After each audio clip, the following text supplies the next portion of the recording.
शेतकऱ्यांना कर्जमाफी, पीक कर्ज अनुदान वाटप.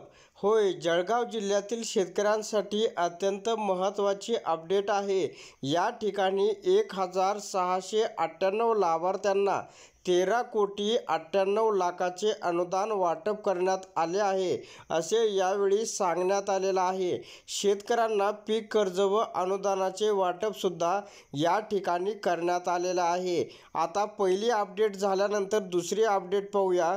दुसरी अपडेट ही अतिशय महत्त्वाची अपडेट आहे. या ठिकाणी प्रोत्साहनपर अनुदान वितरित करण्यात आलेलं आहे.